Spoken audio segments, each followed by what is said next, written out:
शराब थोड़ा सा गलत माना जाता है, उतनी मनी होली में चल गया, अदरवाइज होली में ना थोड़ा सा आदमी एडजस्ट कर चलेगा। हेलो एवरीवन, क्या हाल है जी? ठीक है, मजे में है ना? देखते हैं जो सुनते कानों का हमारा सलाम। तो यकीनन आप ठीक ठाक होंगे, अपनी जिंदगी में बड़े एंजॉयमेंट कर रहे होंगे जैसे हम कामों में करते हैं। भाईजान इनका रात को साइलेंट नहीं लाया। ये देखो मेरी वीडियो देखो, ये मेरी मजदूर को आए हाय कैसी मजदूरी कर रहे हैं और इनका साइलेंट नहीं ला देगा जोर देगा तो यार ये रात के मुंह बना के बैठे। और चले छोड़े, ये बातें होती रहेंगी। तो भाई आज जो हम रिएक्शन करने वाले हैं, खान सर जी क्या कहने हैं खान सर जी के को कहते हैं ना, ये है मानी जी और मैं हूँ जानी जी। हाँ अच्छा ही, हाँ मैं हूँ मानी साहब, ये है मेरी जानी साहब। तो आज हम फिर से खान सर की वीडियो लेकर आए हैं। सबने कहा खान सर की वीडियोस पर रिएक्शन दे खान सर की ज्यादा पकड़े वीडियो। तो आज हमने खान सर की वो वीडियो पकड़ी है जिसका टाइटल हिंदी में लिखा हुआ है और हमें पता ही नहीं। भाई लिखा हुआ है ये गरम अंडे, आलू छोले करारे मसाले वाले। भजन कहने के बदले ये फन करूँ आपसे, हमें समझ कुछ नहीं आ रहा। हाँ तो हिंदी में कुछ लिखा हुआ है, खान सर की वीडियो है। ओरिजिनल वीडियो लिंक हम आपको दे देंगे डिस्क्रिप्शन में। तो अभी वीडियो शुरू करते हैं। भैया मैं पब्लिक दोषी है, हमारी पब्लिक बहुत अच्छी है। ये क्या कह रहे हैं उनकी हमें बता देती है। भाई हमसे गलती होती है, भाई हम नए आए हैं, हमें सीखेंगे ठीक हो जाएंगे। वीडियो शुरू करने से पहले हमारे चैनल को सब्सक्राइब करें, लाइक करें, बेल आइकन को प्रेस करें ताकि हमारी वीडियो आप तक पहुंचती रहे। तो और आप भी हमारी मोहब्बत कर मेरी मुर्शिद चले शुरू करें।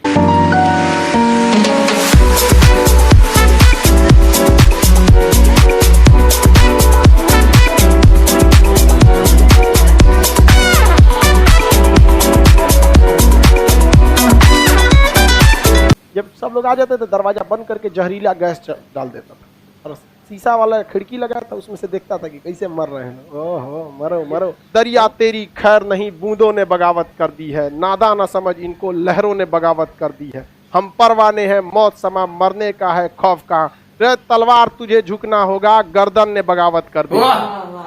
40-41 के दौरान ये बहुत ही ज्यादा क्या रहे, एग्रेसिव रहे। 40 और 41 के दौरान भयानक ये भाषण बहुत जबरदस्त देते थे सुभाष चंद्र बोस। भड़कीला भाषण देने के कारण अंग्रेजों ने इन्हें क्या कर लिया, गिरफ्तार कर लिया। बाद में उन्होंने 1941 में इन्हें छोड़ा। तब ये रसिया होते हुए इटली, रसिया कई देशों की भ्रमण किए और कहाँ पहुँचे, जर्मनी में पहुँचे। और जर्मनी में हिटलर के पास गए मिलने के लिए। तो हिटलर को मिलने के लिए दिया गया। हिटलर के ऑफिस में कौन पहुँचे, सुभाष चंद्र बोस। और हिटलर के ससुरे के हिटलर आया, सारे लोग सैल्यूट किए, हिटलर आ गया, सर हिटलर आ गया। हिटलर सुभाष चंद्र बोस खड़ा भी नहीं है हिटलर के आगे, हिटलर चल गया गुस्सिया के। बाद में पता चला नकली हिटलर था, उसका फेस वैसे ही मिलता था। उसके बाद आया ओरिजिनल हिटलर, सारे सैल्यूट किए, सॉरी हिटलर। ओकरो देख के सुभाष चंद्र बोस वैल्यू नहीं दिए। बाद में पता चला यो नकली था। जितना आया सब उसके खुद के बॉडीगार्ड कंफ्यूज हो जाते थे सब, लेकिन सुभाष चंद्र बोस नहीं। ओरिजिनल जब हिटलर आया तो ओरिजिनल हिटलर के आते वक्त में सुभाष चंद्र बोस खड़े हुए, हाथ मिलाए वहां से। तो हिटलर कंफ्यूज हो गया कि यार ये तो बहुत होशियार आदमी लग रहा है यहाँ पर। तो उन्होंने पूछा कि आपको पता कैसे चला? तो सुभाष चंद्र बोस ने कहा था कि सोने की परख सोनार को अच्छे से, अगर उसको लोहा दिखाइएगा तो दूरे से पता कर लेगा कि सोना नहीं है। सुभाष चंद्र बोले कि अच्छा आदमी, हिटलर बोला कि अच्छा आदमी ठीक ठाक लगता है। तो पूछा हिटलर की क्या चाहते हैं आप? सुभाष चंद्र बोस ने कहा है कि हम बहुत खतरनाक चीज चाहते हैं। क्या चीज? कहा कि देखिए हमारे देश से 3 लाख फौजी को इंग्लैंड लेके आया है और आपके खिलाफ लड़वा रहा है, और आप उन लोगों को पकड़ लिए। आप उन फौजियों को हमको दे दीजिए, हम आप ही की ओर से उसको इंग्लैंड से लड़वा देंगे।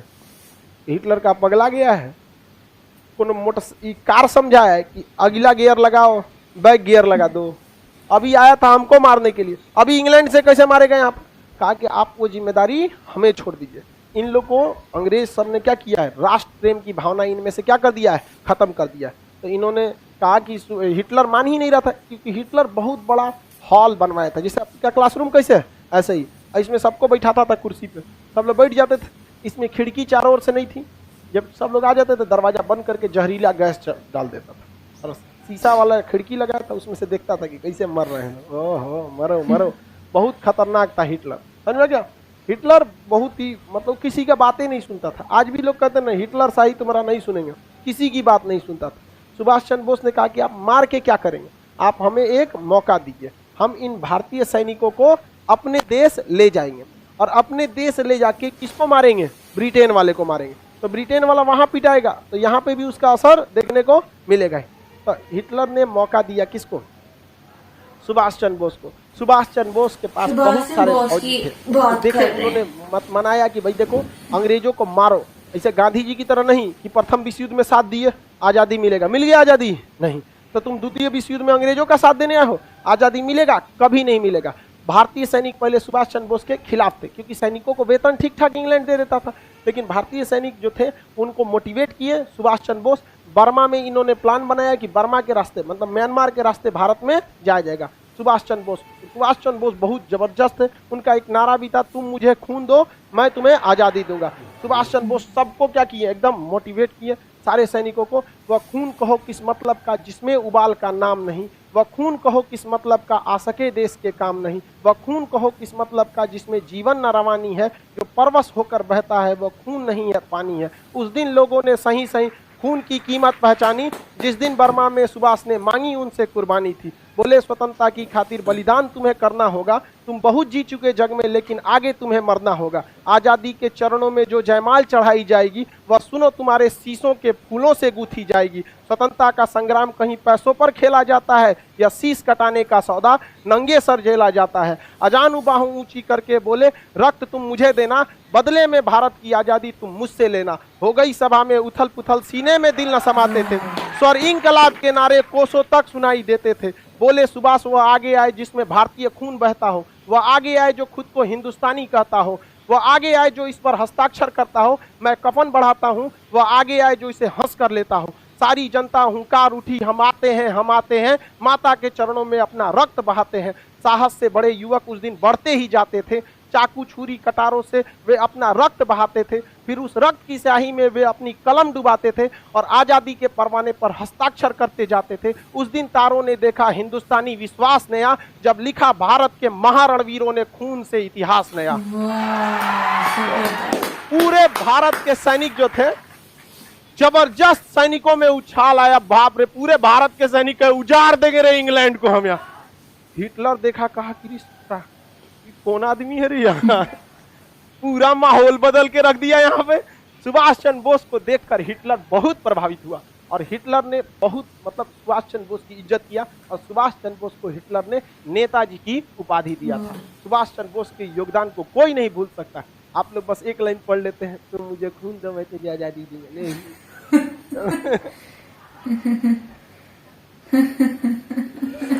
समझ आ गया कि नहीं आ गया? सुभाष चंद्र बोस के योगदान को नहीं कर, आप लोग के लिए उतना जरूरी है, तुम मुझे खून दो मैं तुम्हें आजादी दो, नारा आपके लिए। समझ आ गया?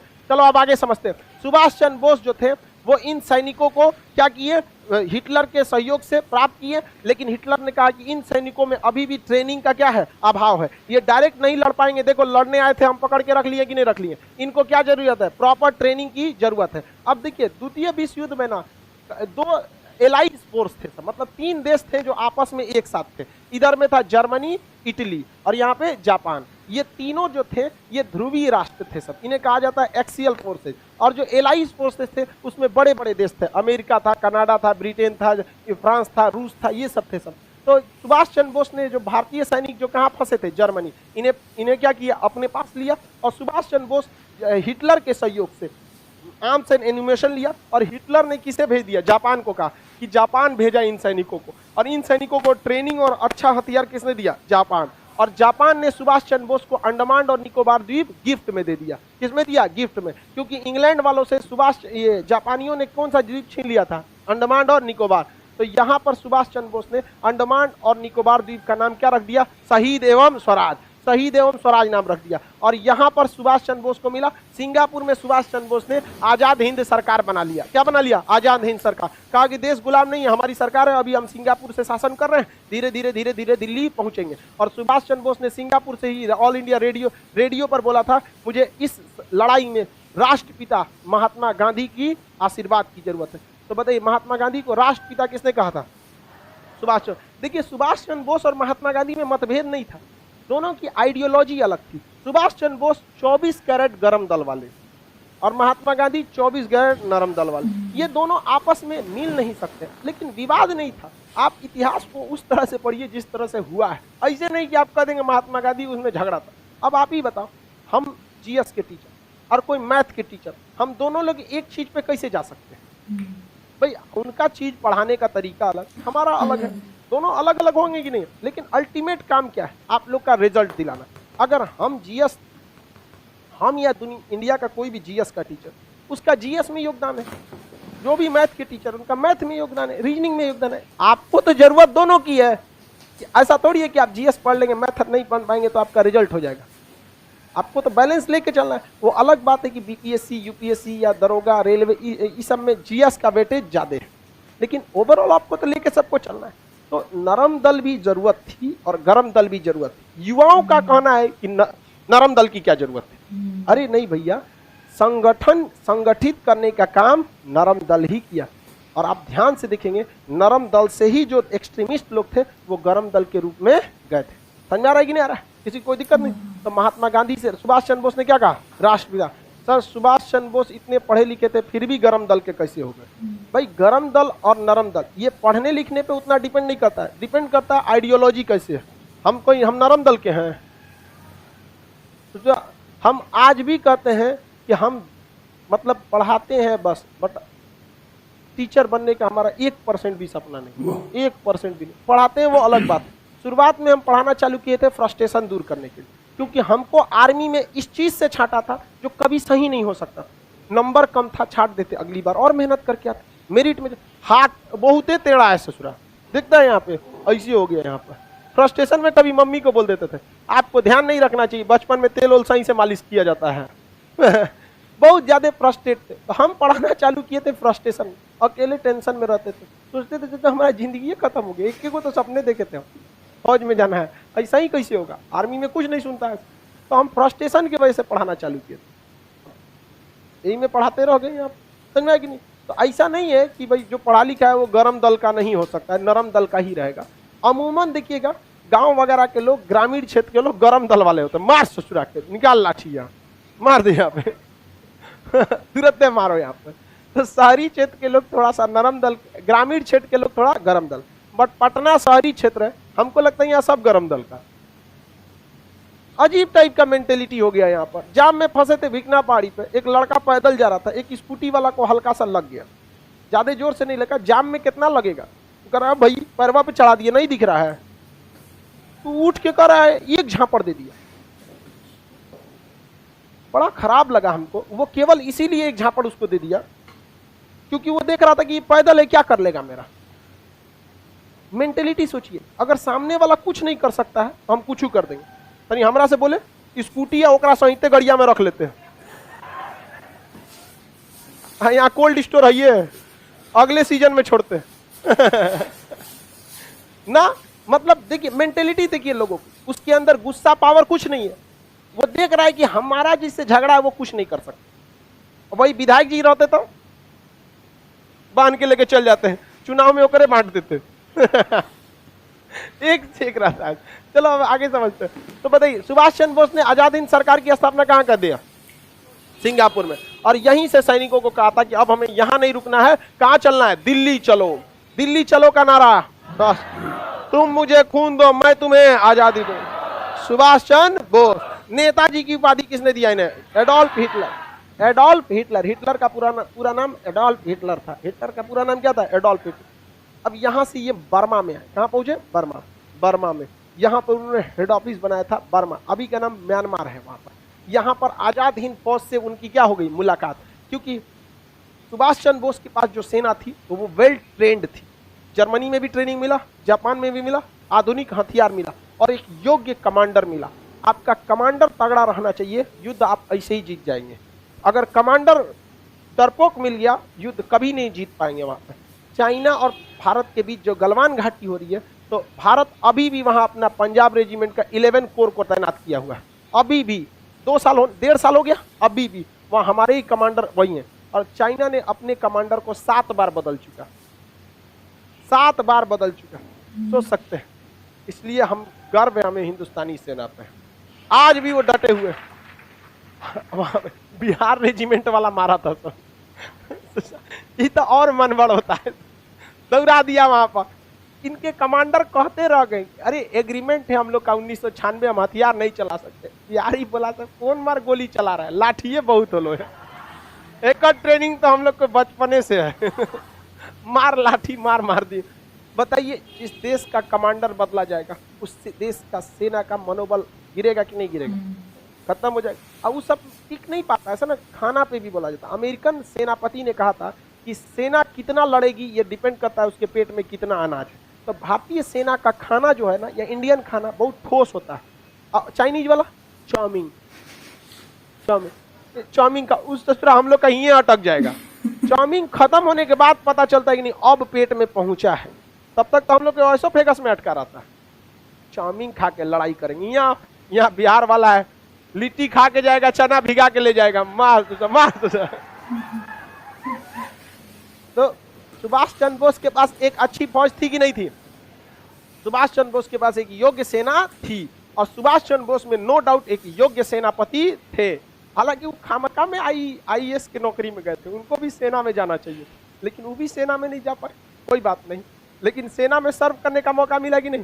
कहीं सचुरा मार हो जाए तो हम लोग घुस जाते हो, बाढ़ में जाओ, हाथ टेढ़ टाड़े, कोई दिक्कत नहीं।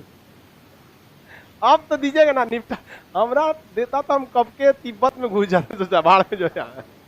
तो सुभाष चंद्र बोस के सामने एक समस्या यहाँ आई कि बर्मा में पहले से भारत के सैनिक थे सब। उस समय एक फौज थी जिसका नाम था आजाद हिंद फौज।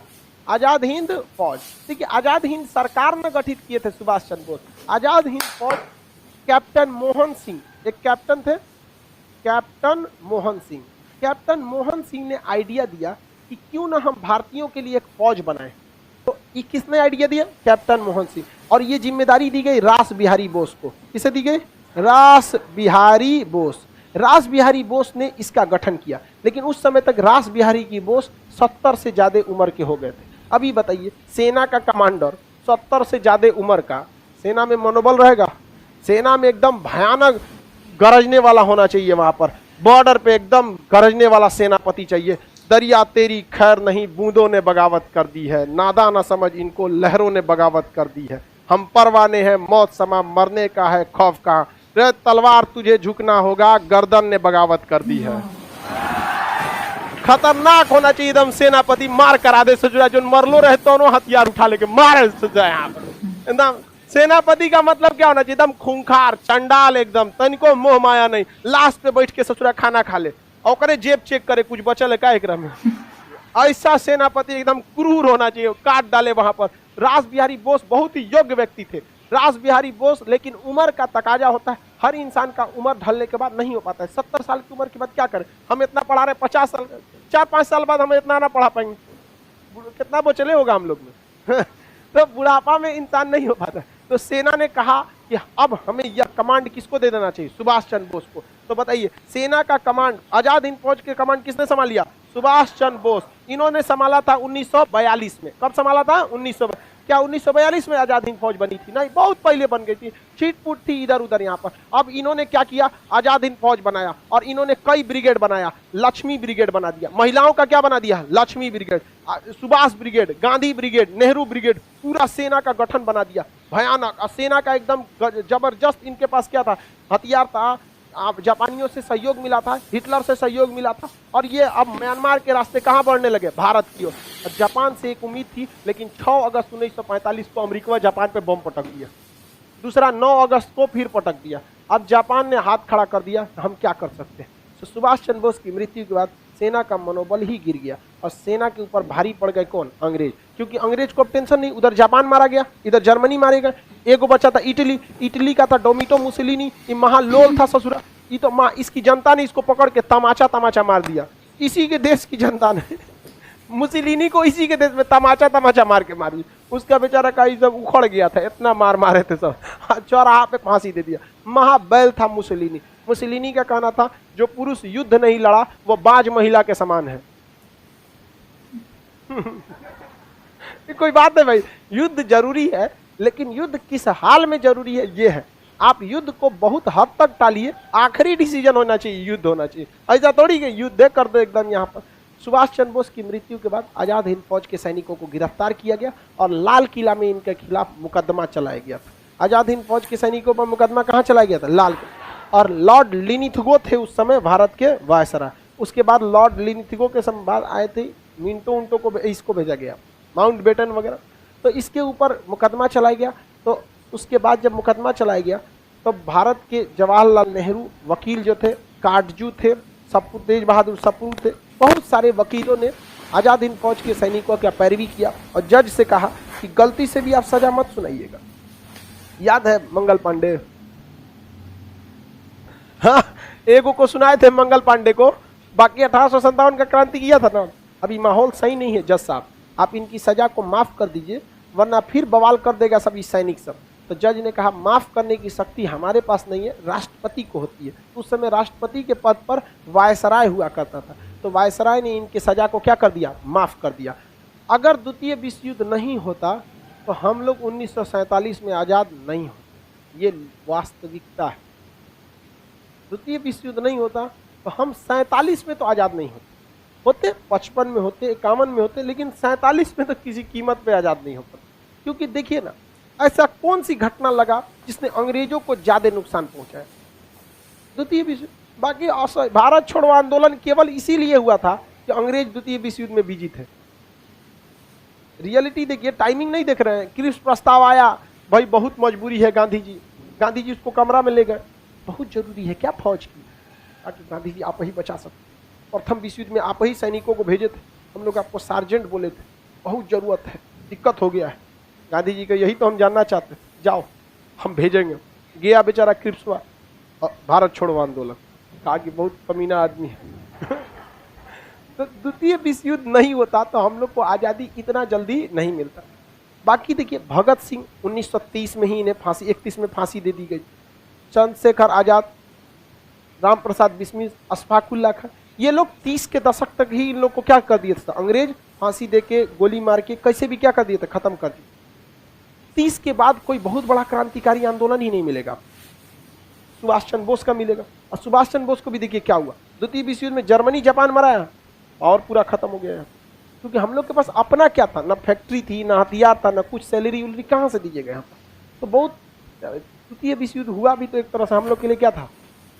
अच्छा ही था। द्वितीय विश्व युद्ध हुआ पहले, और अगर द्वितीय विश्व युद्ध में जर्मनी जीत जाता तो हम 1942 में आजाद हो गए। जर्मनी ने गलती न कर दिया, उसने रूस पर आक्रमण कर दिया। ये ससुरा देखता है कितना बड़ है, कहाँ आक्रमण कर दिया? रूस पर। रूस ने सबसे ज्यादा लोग को गंवाए हैं, प्रथम विश्व युद्ध में भी और द्वितीय विश्व युद्ध में। इतना लोग मरे हैं कि रूस में कहीं पे भी देखेंगे तो सड़क पर 40% आपको लड़के मिलेंगे, 60% वहाँ क्या मिलेंगी? लड़कियां मिलेंगी। जिसके दो रीजन है, एक तो प्रथम और द्वितीय विश्व युद्ध में मरा गए सब, दूसरा का रीजन वहाँ पे शराब बहुत ज्यादा, वहाँ पे लोग क्या पीते हैं? शराब। ठंड प्रदेशों में शराब जो होता है एक्कोमोडाइजेशन में क्या करता है? मदद करता है। दूसरा, वेस्टर्न कल्चर में शराब, सिगरेट, जुआ, ये सब क्या है? नॉर्मल। हमारे यहाँ क्या है? शराब थोड़ा सा गलत माना जाता है। उतनी मनी होली में चल गया, अदरवाइज होली में ना थोड़ा सा आदमी एडजस्ट कर चले यार होली में, समझा कि अदरवाइज में आप शराब पीजिएगा तो भारतीय समाज में लोग आपको अच्छे नजर से नहीं देखते। होली में बस सब कॉम्प्रोमाइज हो जाता है। और वो ससुरा सब ऐसा पी लेता है कि उलटल कहीं रहता है। अरे भाई थोड़ा लिमिट में रहना रे ससुरा, तोरे चक्कर में त्योहारों बदनाम हो जाएगा। लेकिन ना ससुरा, हम चौपट हैं तो सबको चौपट करेंगे। तो ये रूस बहुत ज्यादा इसमें लॉस रहा था। तो आपको सुभाष चंद्र बोस का समझ में आ गया? अब आगे हम लोग कल करेंगे। तो भाई क्या बात है यार, ये खान सर यार बड़े लेवल के टीचर हैं भाई। बड़ी अच्छा लेक्चर देते हैं। हाँ। कि हमने जब रिएक्शन स्टार्ट किया था तो हमें नहीं पता था, सब कह रहे थे खान सर की वीडियोस पे रिएक्शन दे, तो हमने कहा खान सर को ठीक है दे देंगे। वो मेरी पहले खान सर की वीडियो थी 1971 पर वाली, फिर 1965 वाली। तो यानी बड़ी इंफॉर्मेशन रखते हैं, बड़ी मालूमात वगैरह रखते हैं यार। और जैसे हिटलर का उन्होंने बता रहे, और एक इनका जो सा बड़ा है वो इंडिया वाले बड़े फख्र महसूस कर रहे हैं, क्या नाम है उनका?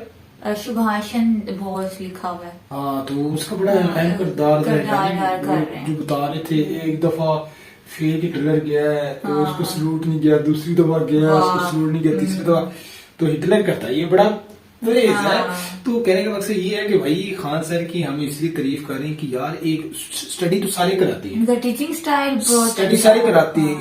एक जो सी है ना अवाम को मसला वो स्टडी भी करा रहा है, फन भी लेके आ रहा है, यानी उनका जो सा होते हैं ना जो सुनने वाले होते हैं स्टूडेंट क्लास में, वो कहते हैं सुनिए जे खान को चाहे वो 6 घंटे और उन्होंने वो जो सी शेर बोले पोएट्री बोली ना, मैं आपको यकदम बता दूं भाई, कहने का मकसद ये है कि मेरा खून खुलने लग पड़ा तो वो तो आपका मुल्क है, तो आपकी क्या कंडीशन होगी। तो वाकई मेरी भी वो जो सी क्लैपिंग की है। तो ये एक मसला इतना फन है इनको और इतना नॉलेज है उनको, इतना और ऊपर से कह रहे हैं मुझे शौक भी नहीं है टीचिंग का, और फिर भी कितना अच्छा है टीचिंग स्टाइल इनका है। ये बड़ी ये जो सी है खुसूसियात या खसलत कह लीजिए, पर्सनालिटी, और ये बड़ी कम लोगों में होती है। और ऐसा मसला इनका है, वो क्या कह रहे हैं बराबर मेमोरी जोश है, मेमोरी ऐसे है भाई हमारे नवाज शरीफ तरह वो देख के नहीं पढ़ते, वैसे इतना याद है कि बहन की याद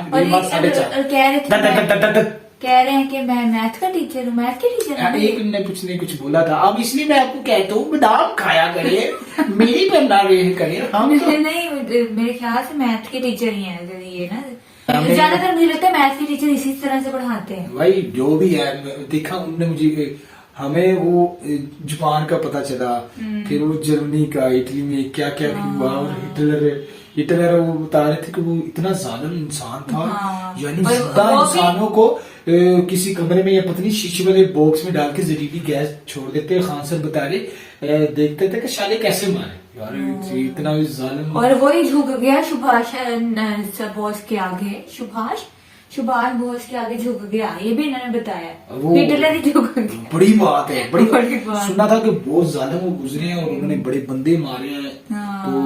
तो मेरे पास यहूदियों को जो से वो भी बड़े हिटलर को नापसंद करते हैं, तो सुना उन्होंने भी बड़ा उनको मारा है।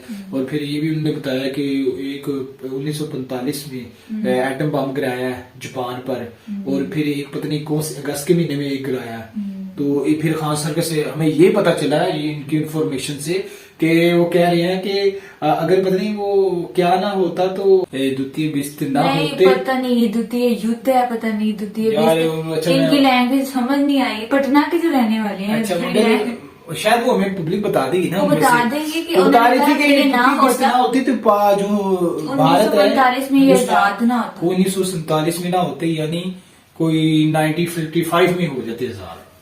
यानी ये जो से वाइसर शेर का बड़ा किरदार है यार, और इनके वो बड़े बोझ से समझे जाते हैं, वो बड़े लोग इनको सल्यूट कर रहे हैं, ये में उनको बड़ा माना जाता है। और जो मैं इम्प्रेस हुआ मैं वो खान सर के भी ना आप कहें भाई टीचिंग पर इतना भाई वो, और वो जिस तरीके से उन्होंने एक ही लाइन पोएट्री पढ़ी है और सर उनकी मेमोरी है और उनके पढ़ाने का फन जो है वो कमाल है। तो गाइस आपको हमारी ये वीडियो का रिएक्शन कैसा लगा, तो गाइस अपनी राय जरूर दीजिए करें। हमारे 500 सब्सक्राइबर भी कंप्लीट होने वाले हैं, तो आपके प्यार मोहब्बत का बहुत बहुत शुक्रिया, जिन्होंने हमें लाइक करते हैं, हमें कमेंट्स करते हैं, हमारी वीडियोस को देखते हैं भाई। वो जो गलती हमसे हो जाती है पर हमें बताते हैं कि आपकी ये मिस्टेक है, क्योंकि हमने फर्स्ट टाइम ये रिएक्शन शुरू किया है, हमें तो नहीं पता है, आपने ही हमारी गलतियों को बताना है, हमने ही उनको ठीक करना है। तो मिलते हैं फिर अगले वीडियो पर। अल्लाह हाफिज।